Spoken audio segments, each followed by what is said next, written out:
Olá, gente, a graça e a paz do Senhor, chegando mais uma vez aqui, uma aula de teologia top, teologia simples e profunda, descomplicada. Esse é o nosso lema, Escola Teológica Forjado na Mão de Deus. Você que ainda não é inscrito no nosso canal, você é convidado a se inscrever no nosso canal, a compartilhar os nossos vídeos, a deixar o seu like, deixar o seu comentário e participar da aula, assistindo a aula, que é de suma importância para a nossa vida. O nosso lema é esse: teologia simples, profunda e descomplicada, com a intenção de fazer com que você venha entender uma linguagem simples, ao mesmo tempo profunda, que você venha entender o que se trata, o que nós estamos ensinando. Nós estamos estudando sobre o livro de Apocalipse. Nós fizemos outro vídeo, outra aula, falando sobre o capítulo 1, o versículo 1 até o 3, e hoje nós vamos dar continuidade a esse livro extraordinário, que é o livro de Apocalipse, que tanto nos ensina, esse livro que é o tempo todo que você lê esse livro de Apocalipse, você vê mensagem que já se cumpriu, que ainda vai se cumprir, e é um livro escatológico, que fala sobre escatologia. O que é escatologia? É estudo das últimas coisas, coisa que vai acontecer ainda. E Apocalipse ensina muito. Então eu quero dar continuidade hoje.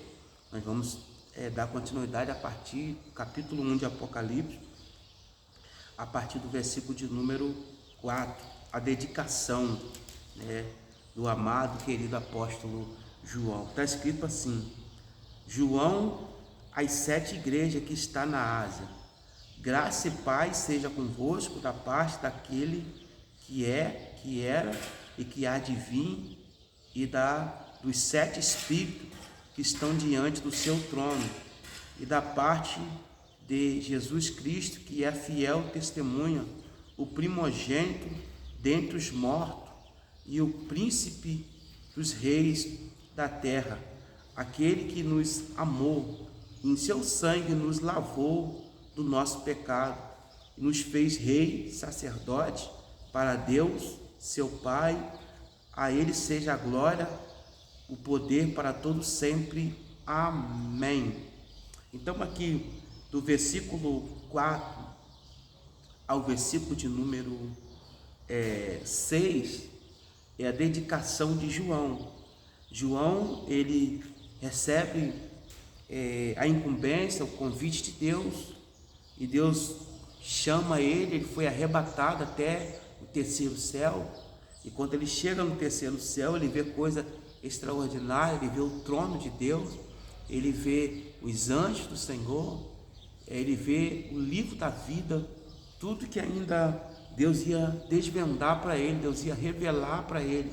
Então é muito importante a gente entender que João, ele teve o privilégio de ser um discípulo, um dos mais velhos, a partir, a morrer, embora dessa terra, porém com um propósito, com um objetivo enorme, um objetivo extraordinário diante de Deus. Então, versículo 4, João, às 7 igrejas que estão na Ásia, graça e paz, da parte do Senhor. Aí ele diz, da parte de Jesus, que é a fiel testemunha. Então, Jesus, ele é a fiel testemunha de Deus, e ele nos chama a participar desse reino, e ele escolheu para ele, como está escrito aqui no versículo 5, da parte de Jesus Cristo, que é fiel testemunha, o primogênito dentre os mortos, o príncipe dos reis da terra, aquele que nos amou,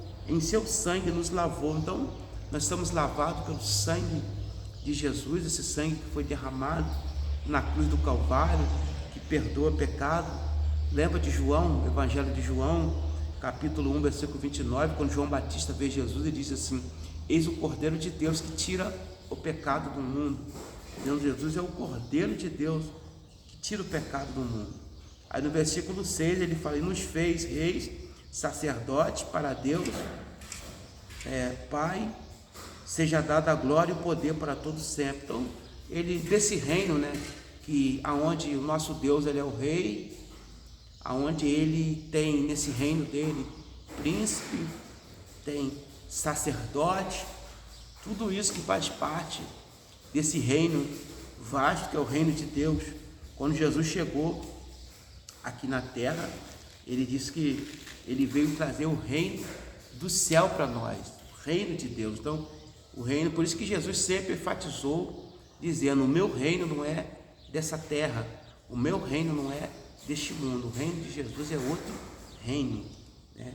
E aí, o versículo de número 7, ele diz assim: eis que venho com umas nuvens, e todos os olhos o verão, até os mesmos que ultrapassaram, e toda a tribo da terra se lamentarão sobre ele.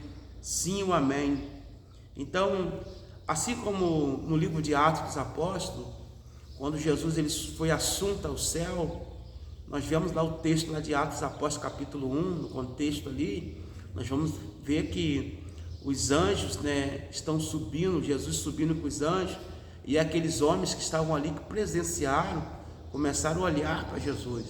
E de repente os anjos dizem assim: varões galileus que estão olhando, esse mesmo Jesus que vocês estão assistindo, estão vendo, ele sendo assunto ao céu, esse mesmo Jesus tornará a voltar, ele virá novamente. Então aqui no versículo 7 do capítulo 1 de Apocalipse diz: eis que venho com as nuvens, e todos os olhos verão, até o mesmo que os transpassaram, e toda a tribo da terra se lamentarão sobre ela.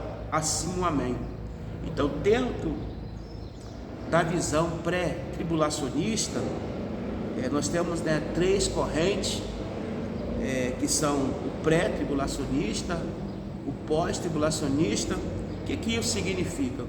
O pré-tribulacionista, nós acreditamos que a igreja ela não passará pela grande tribulação, que o Senhor voltará para livrar o teu povo da grande tribulação. Já os tribulacionistas, o pós-tribulacionista, melhor dizendo, eles acreditam que a igreja passará pela grande tribulação. Então, nós que somos, eu defendo essa corrente de pré-tribulacionista, acredito que a igreja será arrebatada antes da grande tribulação. Como que isso vai dar? Nós acreditamos que isso acontece em etapas distintas. A primeira etapa será a etapa do arrebatamento da igreja, 1 Tessalonicenses, capítulo de número 4, versículo de número 3 a seguir, onde, vamos analisar esse texto, 1 Tessalonicenses, primeira carta de Paulo aos Tessalonicenses. Interessante, isso aqui está escrito assim: nós somos eu sou a corrente pré-tribulacionista, acreditamos que a igreja não passará pela grande tribulação, mas existem algumas correntes que acreditam que a igreja vai passar. Então, 1 Tessalonicenses, capítulo 4, versículo de número 13, está escrito assim: não quero, porém, irmãos, que sejais ignorantes acerca do que já dorme, para que não vos entristeçais como os demais que não têm esperança. O versículo 14: porque se cremos que Jesus morreu e ressuscitou, assim também aos que em Jesus dormem, Deus os tornará a trazer com ele. Dizemos vós, pois, isto pela palavra do Senhor, que nós, o que ficarmos vivos para a vinda do Senhor, não procederemos do que dorme, porque o mesmo Senhor descerá do céu com alarido e com voz de arcanjo e com trombeta de Deus. Os que morreram em Cristo ressuscitarão primeiro, e depois nós, o que ficarmos vivos, seremos arrebatados juntamente com ele nas nuvens ao encontro do Senhor nos ares, e assim estaremos sempre com o Senhor. Portanto, consolai-vos uns aos outros com esta palavra. Então, os pré-tribulacionistas, nós acreditamos piamente que a igreja não passará pela grande tribulação. Então, o primeiro evento que nós acreditamos é que a igreja será arrebatada antes da grande tribulação. A palavra arrebatar significa arrancar com força, sem nos dar nenhuma opção. Deixa eu tomar um pouco de água aqui. Sem nos dar nenhuma opção. Então, a igreja vai ser arrebatada. Logo quando a igreja for arrebatada, vai iniciar o período da grande tribulação. O que é esse período da grande tribulação? É um período de 7 anos que a terra será governada pela trindade satânica. Assim como existe a trindade, o Pai, o Filho e o Espírito Santo, na grande tribulação, esse período de 7 anos,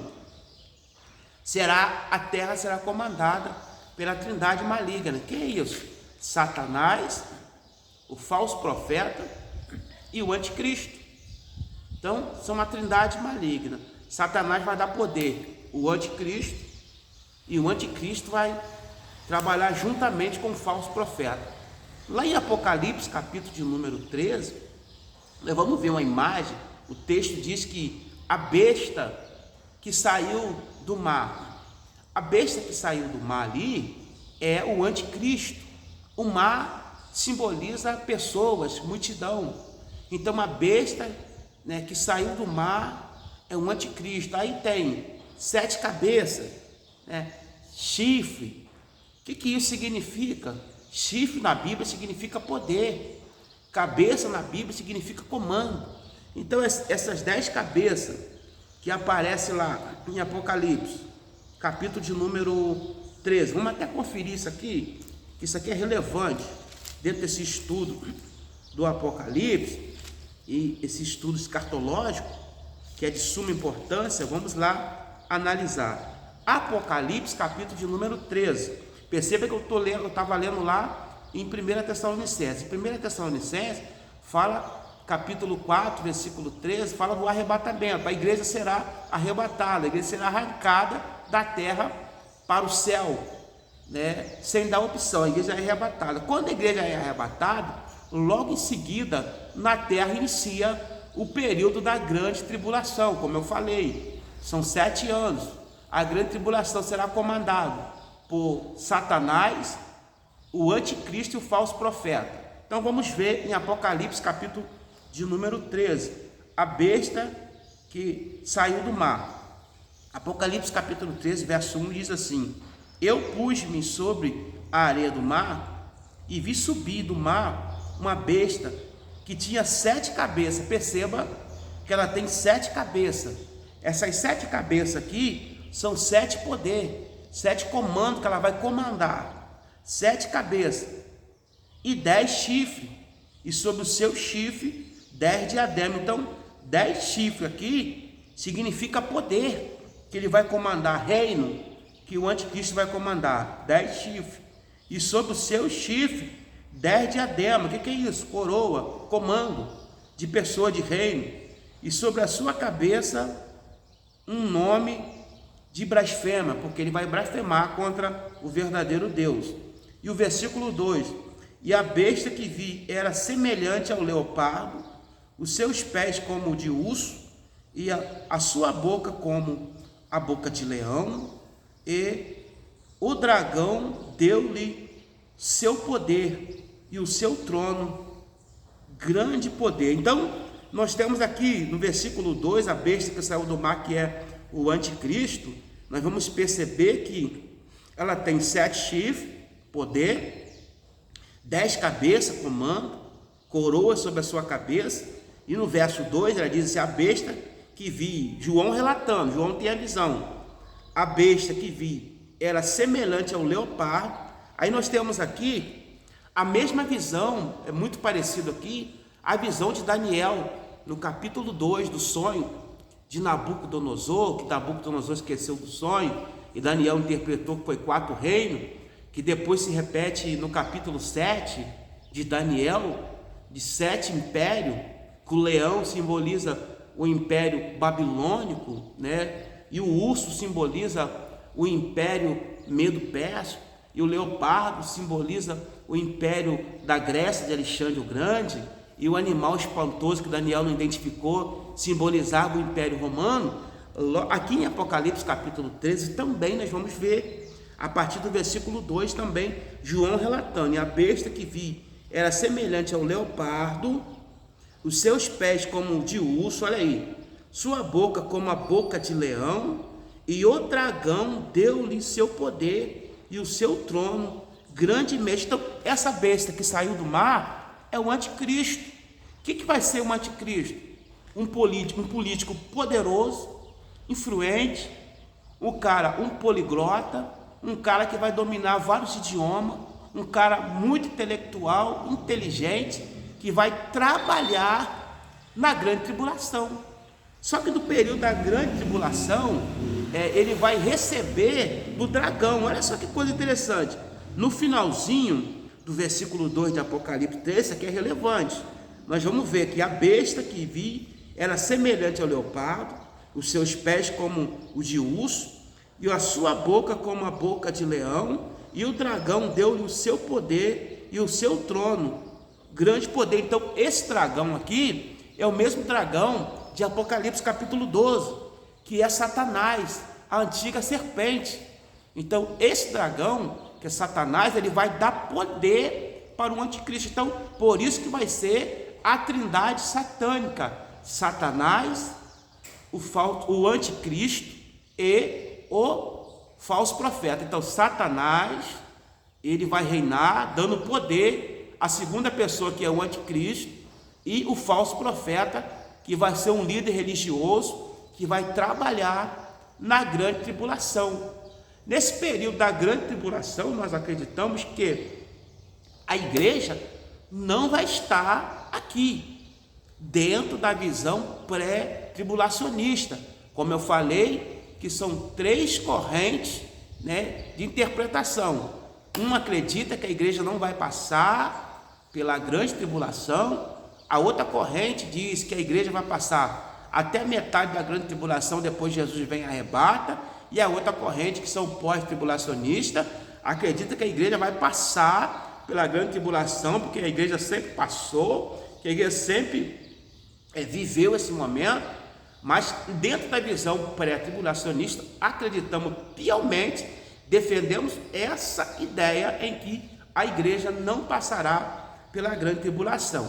E aí nós temos alguns textos que nos faz lembrar que a igreja não passará. Mas antes de eu ler esse texto, eu quero, como eu já li aqui no capítulo 13 de Apocalipse, a besta que saiu do mar é o anticristo, com 7 chifres, poder, com 7 chifres, são 7 cabeças, melhor dizendo, que são poder, cabeça, que a cabeça ela comanda o corpo, então são poder, reino.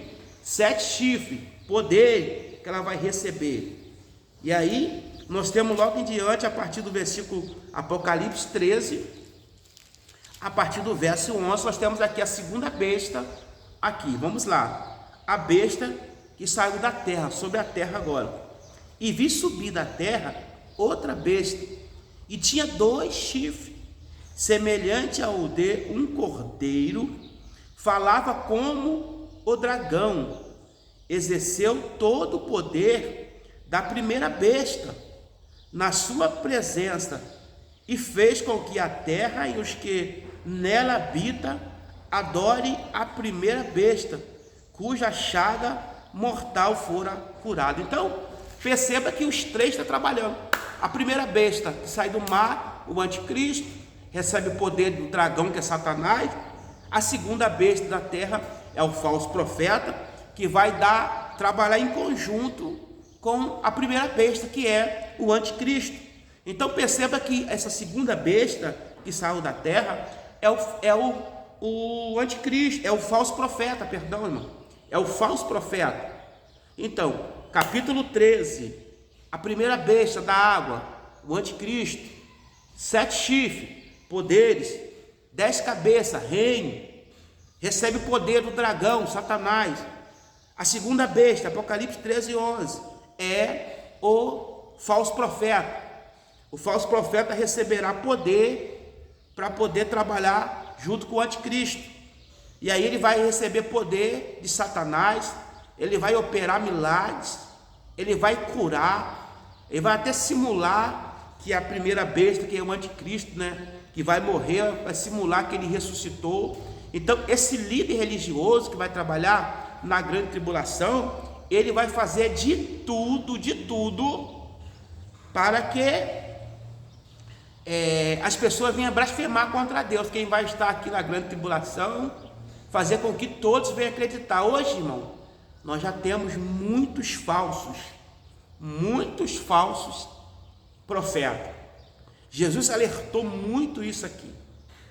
Jesus alertou, diz que muitos vão aparecer dizendo que curou, que restaurou, e alguns vão dizer assim: olha, Cristo está ali. Não vai, porque o falso profeta não vai, porque o falso profeta já está entre nós. Só que esse falso profeta que vai trabalhar na grande tribulação já é uma pessoa específica. Perceba que trindade satânica, maligna: Satanás, o dragão, a besta que saiu do mar, o anticristo, a besta que saiu da terra, o falso profeta, vão trabalhar em conjunto na grande tribulação. E aí, o versículo que prova para nós que de fato a igreja não passará pela grande tribulação. Apocalipse, capítulo de número, vamos lá, 3. Apocalipse, capítulo de número 3, versículo 10. Está escrito assim: como guardaste a palavra da minha paciência, também eu te guardarei da hora da tentação que há de vir sobre todo mundo para tentar os que habitam na terra. É interessante percebermos que o versículo de número 10 de Apocalipse 3, ele começa dizendo: como guardaste a palavra da minha paciência, também eu te guardarei da hora da tentação.